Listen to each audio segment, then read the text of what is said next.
Hello everyone, welcome to the Women of Honor series. Welcome once again and wish you all a very happy day, very happy Sunday നേർന്നുകൊള്ളുന്നു. ഇന്ന് ലോകത്തിൽ എവിടെ നോക്കിയാലും ക്രിസ്മസിൻ്റെ തിരക്കൊക്കെ ഏകദേശം കഴിയുന്നു. ജനങ്ങൾ റെസ്റ്റ് എടുക്കുകയും ടൂർ പോവുകയും അങ്ങനെയൊക്കെ ഉള്ള ഒരു ഹാപ്പി മൂഡിലാണ് എല്ലാവരും ഉള്ളത്. എന്നാൽ നമ്മൾ ഇന്ന് ജനറലായിട്ട് നോക്കിക്കഴിഞ്ഞാൽ നമുക്ക് ഒരു കംപ്ലൈൻറ്റ് ചെയ്യുന്നതും മർമർ ചെയ്യുന്നതും അതുപോലെ റിബൽ ചെയ്യുന്നതും ഒക്കെ ആയിട്ടുള്ള ഒരു സ്വഭാവം മനുഷ്യരിൽ പൊതുവായി കണ്ടുവരാറുണ്ട്. അപ്പോൾ നമ്മളുടെ ജീവിതത്തിൽ അത് സാധാരണയായുള്ള കാര്യമാണെങ്കിലും അത് ദൈവസന്നിധിയിൽ അതെടുത്തു കഴിയുമ്പോൾ ദൈവത്തിന് അത് ഇഷ്ടമില്ലാത്ത കാര്യങ്ങളാണെന്നുള്ളത് മനസ്സിലാക്കുവാൻ സാധിക്കും.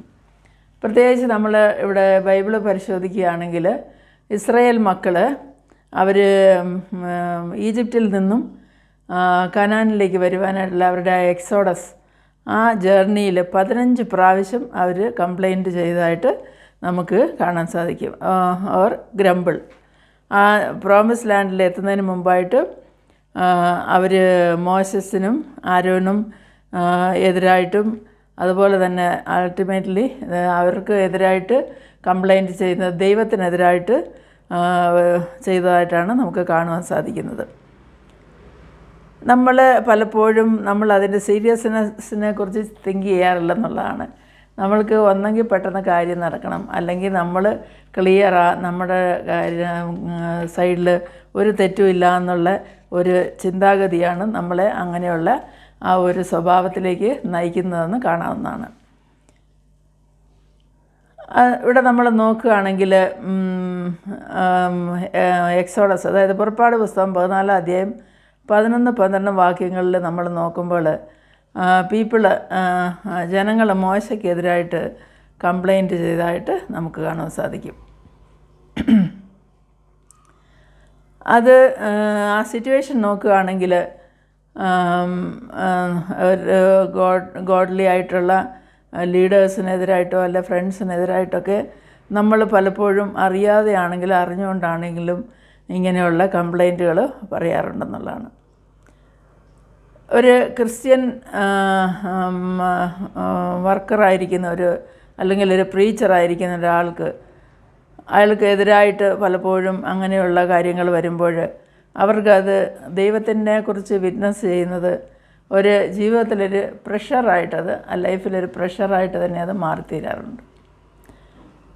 ഇങ്ങനെ നോക്കുമ്പോൾ പിന്നീട് നോക്കുമ്പോൾ അവർ വെള്ളത്തിന് കയ്പായതുകൊണ്ട് ബിറ്റർ വാട്ടർ എക്സോഡസ് 15:22 അത് കാണുന്നുണ്ട്.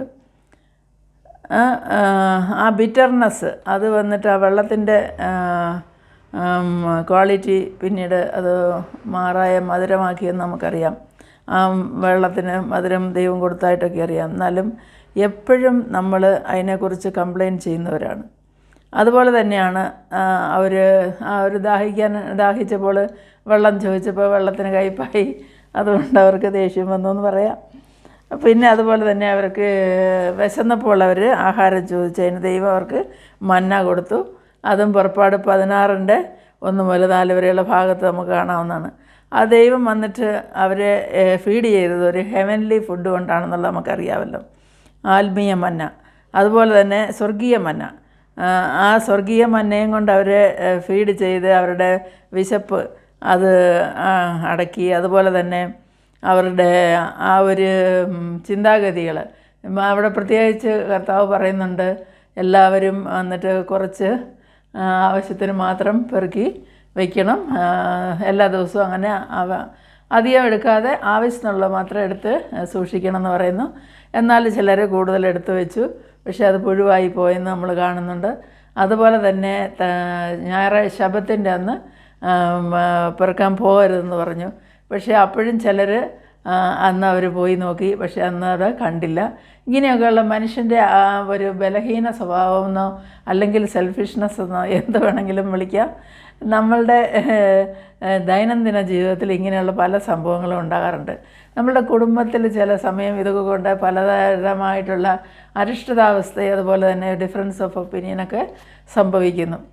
നമ്മൾ ആസ് എ പേഴ്സൺ എപ്പോഴും നമ്മൾ ചിന്തിക്കേണ്ട ഒരു കാര്യം, മറ്റുള്ളവരുടെ കുറ്റം പറയുന്നതിന് മുമ്പ് തന്നെ നമ്മൾ അതിനെ മനസ്സിൽ അനലൈസ് ചെയ്ത് ഇത് ശരിയാണോ തെറ്റാണോ, എന്തുകൊണ്ടായിരിക്കും അവരിങ്ങനെ പറഞ്ഞത് അല്ലെങ്കിൽ ഇങ്ങനെ ചെയ്തതെന്നൊക്കെയുള്ള ചിന്തിക്കാനുള്ള ഒരു കഴിവ് നമുക്ക് ആർജിച്ചെടുക്കേണ്ടത് ആവശ്യമാണ്.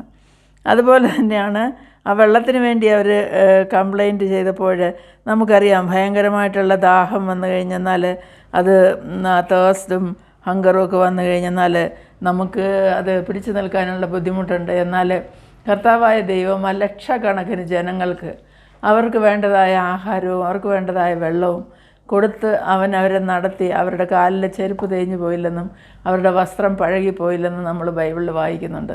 ഇതൊന്നും വെറുതെ പറയുന്നതല്ല, ദൈവത്തെ കൊണ്ട് അസാധ്യമായിട്ടുള്ള ഒന്നുമില്ല. അവൻ നമുക്ക് വേണ്ടി കരുതുന്നവനാണ്, അവൻ നമുക്ക് വേണ്ടി പ്രൊവൈഡ് ചെയ്യുന്നവനാണ്. അപ്പോൾ നോക്കുകയാണെങ്കിൽ ഇങ്ങനെ പല പ്രാവശ്യം അവർ കംപ്ലയിൻറ്റ് ചെയ്ത് കഴിഞ്ഞപ്പോഴാണ് അവരെ ഡിസിപ്ലിൻ ചെയ്യുന്നതിനായിട്ട് ഉള്ള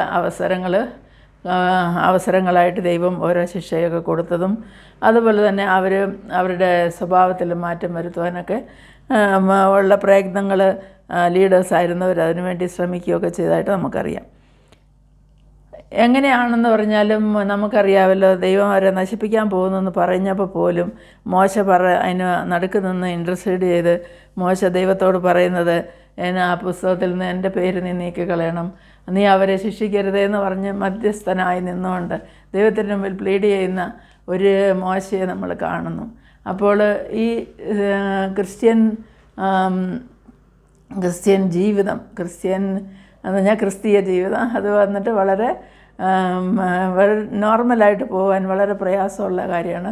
പ്രയാസങ്ങളും ദുരിതങ്ങളും കഷ്ടങ്ങളും അതുപോലെ തന്നെ നമ്മൾക്ക് പരീക്ഷണങ്ങളൊക്കെയുള്ളൊരു ജീവിതമാണ് ഇന്ന്. എല്ലാവർക്കും അങ്ങനെയുള്ള എല്ലാ ബുദ്ധിമുട്ടുകളിൽ നിന്നും പ്രയാസങ്ങളിൽ നിന്നും ദൈവം വിടുവിക്കട്ടെ എന്ന് പ്രാർത്ഥിക്കുന്നതോടൊപ്പം സകല നന്മകളെയും നൽകി ദൈവം എല്ലാവരെയും അനുഗ്രഹിച്ച് അവൻ എല്ലാവർക്കും വേണ്ടിയതെല്ലാം പ്രൊവൈഡ് ചെയ്ത് കരുതിക്കൊള്ളട്ടെ എന്നും പ്രാർത്ഥിക്കുന്നു. നിങ്ങൾക്കെല്ലാവർക്കും നല്ല ഒരു സൺഡേ ആശംസിക്കുന്നു. May God bless you all. Bye.